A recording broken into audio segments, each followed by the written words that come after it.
तव कथामृतं तप्त जीवनं कविभिरीडितं कर्मशाफनं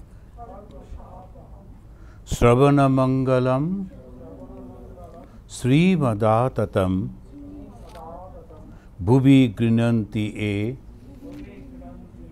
भूरिदा जनाः।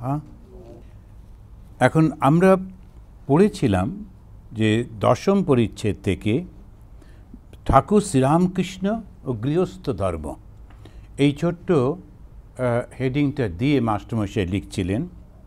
প্রায় 5:30-6টা হলো।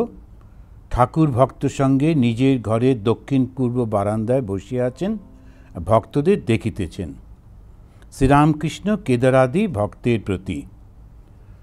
কেদার আদি, এখন কেদারকে দিয়েই শেষ করলেন, তার কারণ কেদার এসেছিলেন ওটা দেখার জন্য বসেছিলেন, আরও কিছু ভক্তরা আছেন, তাদের নামগুলো আর দিলেন না। মাস্টারমশাই অনেক সময় অনেকের নাম জানতেন না, নতুন ভক্ত এসছেন, সুতরাং তার নামটা দেওয়া গেল না আর কি, কিন্তু যাকে যাকে চিনতেন তাদের নাম অবশ্যই দিতেন। সংসার ত্যাগী সাধু, সে তো হরিনাম করবেই, তার তো আর কোনো কাজ নাই। সে যদি ঈশ্বর চিন্তা করে তো আশ্চর্যের বিষয় তো নয়। সে যদি ঈশ্বর চিন্তা না করে, সে যদি হরিনাম না করে, তাহলে বরং সকলে নিন্দা করবে। এইটা খুব বড় বড় অক্ষরে, মোটা অক্ষরে মাস্টারমশাই লিখলেন। তার কারণ হচ্ছে যে সাধুরা যখন, আমরা অনেক সময় সন্ন্যাসীরা তারা মনে করতে পারে, সাধুদের আবার একটা গর্ব হয়, মানে আমাদের সমস্যাটা হয় ভগবান থেকে আমরা বিচ্ছিন্ন হই গর্ব থেকে।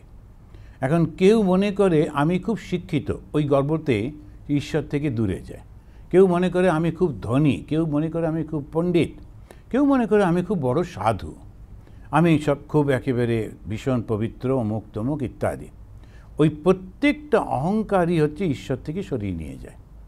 তো ঈশ্বর তিনি আমাদের সৃষ্টি করেছেন। যেমন আজকে সকালবেলায় আমরা বৃহদারণ্যক উপনিষদ পড়ছিলাম। তা উপনিষদের অর্থই হচ্ছে ব্রহ্মকে পরিচয় করিয়ে দেওয়া। ব্রহ্ম তো পরিচয় করানো যায় না, এটা তো কোনো একটা অবজেক্ট না। আর পরিচয় করাতে গেলে নাম চাই, রূপ চাই, তো বর্ণনা চাই, সে তো কিছু নেই। তখন কি করে ওরা? সেই জন্য প্রত্যেকটা উপনিষদ তারা ওই ইন্ডিকেশন দিয়ে দিয়ে করতে থাকে। তো বৃহদারণ্যকে যিনি করে যে লিখছেন, তো সেখানেতে দেখা যাচ্ছে উনি বারবার একটা শব্দ রিপিট করছেন, সেটা হচ্ছে প্রথমে ব্রহ্মই ছিল, আর কেউ ছিল না। তারপরেই বললেন এই ব্রহ্ম তিনি ব্রাহ্মণ হলেন, ক্ষত্রিয় হলেন, বৈশ্য হলেন, শূদ্র হলেন। কারণ এই যে আমরা যেমন কাস্ট নিয়ে যে ঝগড়া করি অনেক সময়, কেউ কেউ একটু উঁচু কাস্ট যারা, তারা নিচুদের জল পর্যন্ত দেয় না, তারা কিন্তু হিন্দু নয়। কেননা হিন্দু ধর্ম বেদকে মানে, আর বেদ হচ্ছে উপনিষদ, আর উপনিষদ বলছে ব্রহ্মই শূদ্র হয়েছে। এইটাই হচ্ছে, এইগুলো হচ্ছে আসল শিক্ষা। তা আমরা যখন ওইটি না মানতে পারি তো হিন্দু ধর্ম থেকে বিচ্ছিন্ন হয়ে যাচ্ছে। এটা বলবার পরই উনি বলছেন যে ব্রহ্ম তিনি সংসারী হলেন, এবং এই যে সংসার সৃষ্টি করলেন, আবার উনি ওই যে 4টে বললেন, বলবার পর বলছেন উনি সংসারী হলেন। কেন না? সংসারী হচ্ছে সকলের রক্ষক। 4টে অবস্থা আছে আমাদের ব্যক্তিগতভাবে যদি দেখি, তো আমাদের অসাধারণ সুন্দর করে সাজিয়েছিল সমাজটাকে।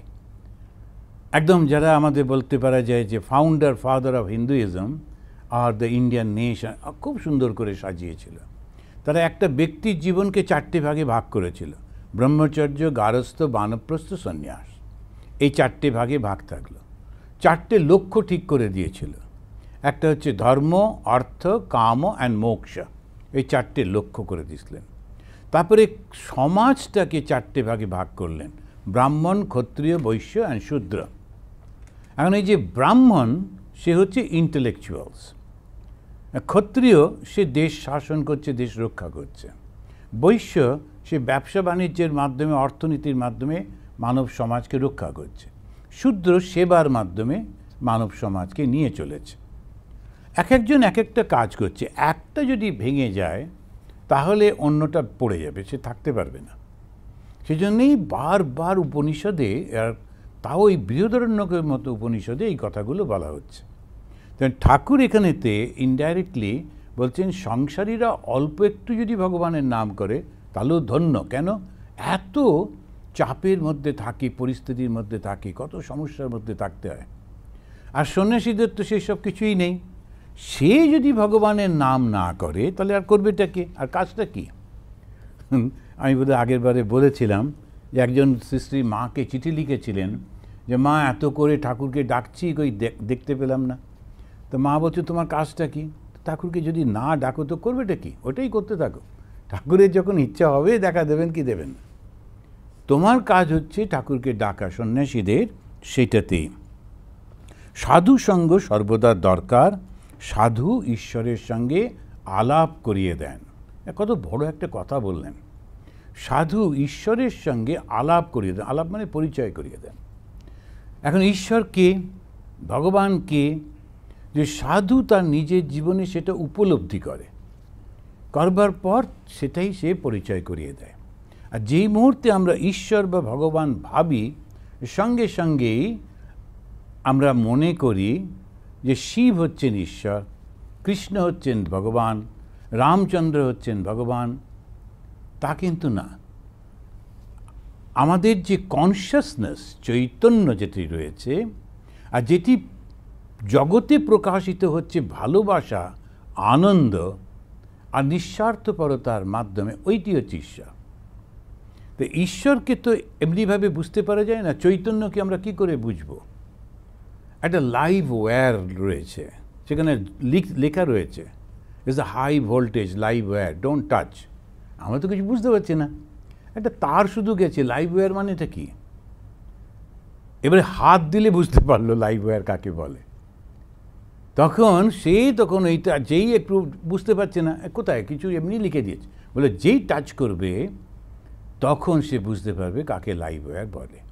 তা ঠিক তেমনিভাবে যখন আমরা ঈশ্বরের কথা ভাবি, ঈশ্বরের কথা বলি, ঈশ্বরের কথা বলার সঙ্গে সঙ্গে আমার যে পরিচিত দেবদেবী যাদেরকে আমরা চিনি, তখন তাদের কথা ভাবতে থাকি। এখন বিভিন্ন ধর্মের বিভিন্ন ধরনের দেবদেবী আছে, ট্রাইবালদের নানা রকম দেবতা দেবী আছে, তারা সেইটাই ভাবতে থাকে। আর ওই জন্যেই এখানেতে ধর্ম বিভিন্ন, কিন্তু ধর্ম আসলে একটাই। ওই যাকে আমি ভাবছি এই নামে এই রূপে, তিনি আসলে শুধু ভালোবাসার প্রতীক। যদি তা না হয় সে ঈশ্বর নয়। অনেক সময় ঈশ্বরকে তিনি শাস্তি দেন, সেই জন্যে বসে আছেন শাসক হিসেবে আগেকার দিনে ডেপিক্ট করা হয়েছিল। মাঝখানেতে যখন ওরা বুঝতে পারতো না, যখন একটা সমাজ গড়ে উঠছে ওরা ওইভাবে, কিন্তু শাসন টাসন তিনি কিছুই করেন না, ওটাতে তোমার কোনো সংপর্ক নেই। মানে তোমার নিজের কর্মফলে তুমি নিজেই সব ভোগ করো নানান রকম। কিন্তু যখন তুমি ঈশ্বরের কাছে পৌঁছাও তখন যেটি পাওয়া যায় সেটি হচ্ছে ভালোবাসা। আর সেই ভালোবাসাটা ওই সাধুর মধ্যে দিয়ে প্রকাশিত হয়। যখন একটা মানুষ সাধুর কাছে যায়, কেন যায়? কেননা সে জানে আমি পরিচিত অপরিচিত ওর কোনো ব্যাপারই নেই। কিন্তু অন্য মানুষের কাছে গেলে, না আপনি তো পরিচয় তো নেই, কি ব্যাপার, কেন এসছেন? পলিটিক্যাল লিডারদের কাছে গেলে তুমি কি আমাকে ভোট দিয়েছিলে, তারপরে এখন নানান রকম সমস্ত কন্ডিশন থাকে। সাধুর কাছে কোনো কন্ডিশন থাকার কথা নয়। সাধু হচ্ছেন ওই ভালোবাসায় ভরা একটা মানুষ যে সকলের কল্যাণ চিন্তা করে। সেই জন্যই ঠাকুর বললেন সাধু সঙ্গ সর্বদা দরকার। এই ভাগবতে সাধুকে তার উপর একটা বিস্তারিত আলোচনা ভগবান শ্রীকৃষ্ণ করছেন উদ্ধবের সঙ্গে। আর সাধু যখন সে হয় তার প্রথম যেটি থাকে জগৎ ত্যাগ করা আর ভগবানকে ভালোবাসা। এই দুটো কোয়ালিটি না থাকলে সে কখনোই সাধু হতে পারবে না। আমি ভগবানকে ভালোবাসি, জগৎটাকেও ভালোবাসি, না, সে সাধু হতে পারবে না, সন্ন্যাসী হতে পারবে না। তো সাধু বা সন্ন্যাসী যিনি ত্যাগ না করেছেন, আর ত্যাগটা কি? অহংকার ত্যাগ। যদি অহংকারটা না ত্যাগ করে তাহলে কিন্তু সমস্ত অ্যাটাচমেন্ট থেকেই যায়। আমি হয়তো নেই, আমার কাছে বাড়ি নেই, গাড়ি নেই, আমার কাছে অর্থ নেই। একটু আগে আসার সময় দেখছিলাম একটা ফ্যামিলি, তারা হাজব্যান্ড ওয়াইফ হেল্প আস করে লিখে রয়েছে, ওই হোমলেস, কোনো জায়গা থেকে দুর্ভাগ্যবশত এসেছেন। এখন এই যে হোমলেস যারা, তাদেরও অর্থ নেই, তাদেরও ঘর বাড়ি নেই, তাহলে কি তারা সাধু হলো? তা কিন্তু না। তো সাধু মানেই হচ্ছে ভালোবাসায় ভরা একটা মন, যে অন্য সকলের কল্যাণ চিন্তা করে, সকলের, তার ব্যক্তিগত কিছু নেই। সেজন্য ঠাকুর বললেন সাধু ঈশ্বরের সঙ্গে পরিচয় করিয়ে দেন। অর্থাৎ ওকে দেখলে মানুষের তখন মনে হবে ও সাধুই যদি এই রকম, তাহলে ঈশ্বর না কত ভালোবাসেন। তো আমরা এখন তাহলে এই প্রণামটা করে শেষ করি। নিরঞ্জনম নিত্যম অনন্তরূপম ভক্তানুকম্পা ধৃতবিগ্রহম বৈ ঈশাবতারম পরমেশমিড্যম তম রামকৃষ্ণম শিরসা নমামঃ। ওম শান্তি শান্তি শান্তি। হরি ওম। রামকৃষ্ণ অর্পণমস্তু।